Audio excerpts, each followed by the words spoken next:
I thank the Taoiseach as well for what was a comprehensive, I suppose, update on what was discussed at the European Council. And I mean, there's none of us surprised that the Russian aggression in Ukraine and the resultant outcomes dominated so much of that. And it's striking to see the language used and reiterated by the Taoiseach here today in describing some of the Russian actions as war crimes. That's not a term that's to be used lightly. It's an assessment I would absolutely agree with, and it's good to see international organisations being tasked with really getting to the bottom of that. Well, Deputy Brady referred to the artillery war that's been waged in the Ukraine, but of course it's much more than that, and it's much broader than that, because what we're seeing is the weaponisation of human misery.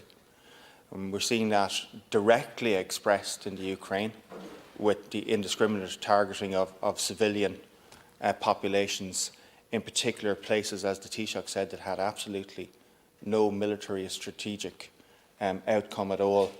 And I think sickeningly, in that forced relocation of Ukrainian children across the border into Russia. And the Taoiseach spoke more widely about that impact that is being played out on a generation of children, the impact on their childhood.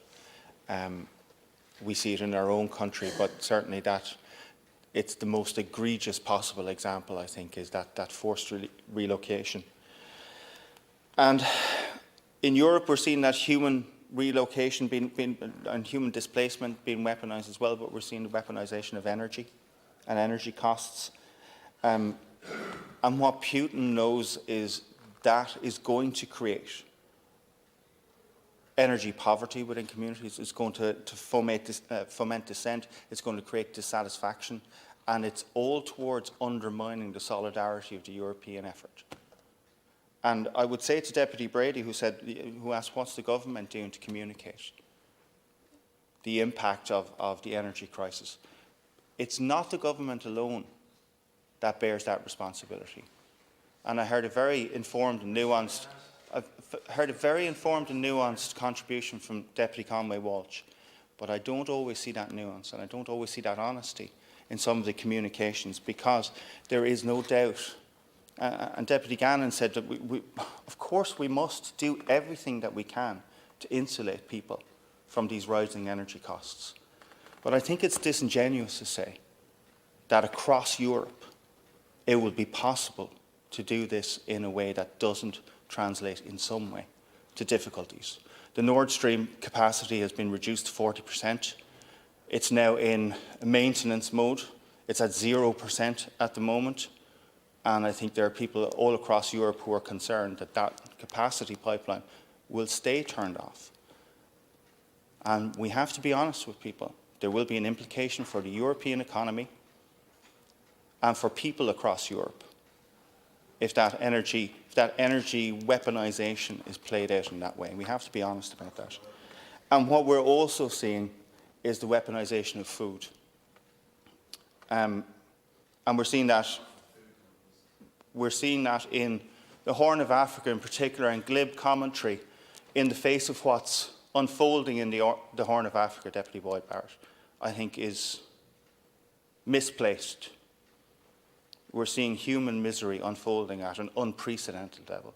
What I'm being told by people who are experts in the area, Oxfam, DOCUS, that this is dwarfing the unthinkable situation that happened in 2011. A situation where we said never again, and yet 11 years later, we're here and it's worse, and we know it's to do with climate change as well. We know it's to do with the failed rains for some 4 years. But we also know that it is, I believe, a deliberate policy. I don't think this is intentional. I think, or incidental. This is intentional. And the Taoiseach referenced the Holodomor, which was a human-created famine in the Ukraine, and I think we're seeing a human-created famine here as well, both through the implications of climate change, but also the blockading of the ports, which means that so many people who are reliant on Russia and the Ukraine will not see food being exported from those areas. So it's been mentioned by other deputies, and Deputy Haughey outlined it in some detail. we are seeing 23 million people in just 3 countries, Ethiopia, Somalia and Kenya, who are being exposed to crisis levels of hunger and an unthinkable level of hunger. And we're seeing livestock in particular being wiped out and decimated, and that's people's entire way of life. And looking at the reasoning behind it, and the WHO Director General, Dr. Tedros, I mean, he delved into it a little bit. He said many people are already starving or food insecure, are increasingly on the move in search of food and pastures. I'm deeply concerned about the impact this will have not only on health, but on overall national and regional security. And I don't think, as I said, that that's incidental. I think that's intentional. And it's to create instability within Europe through energy costs and instability worldwide through food costs. It is the weaponisation of human misery. I suppose it poses us the challenge as a small country. What is it that we can do about that in an international context? I suppose, firstly, we have to support in every way all that we can around the development of those solidarity lanes, notwithstanding what Deputy Howland said, that this can only provide a fraction of the capacity that sea transportation can do. And I'd very much support that ongoing UN and initiative with Turkey in order to, I suppose, leave no stone unturned in terms of reopening those sea routes, because nothing else will provide the export capacity that we need. I think we also need, in the longer term, to be now looking at energy security and food security within Europe and within our own country. And Deputy Conway Walsh did rightfully mention the fact that our renewables are increasingly coming on stream. We know that they're intermittent. We know that we need to build baseline capacity so that we can integrate renewables into our system in a more coherent way that will leave us move further and further away from fossil fuel sources. But I think we also need to be thinking about that kind of root and branch restructuring of our agricultural systems.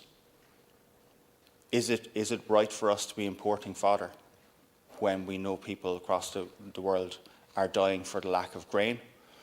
And in that context, do we need to review our agricultural systems?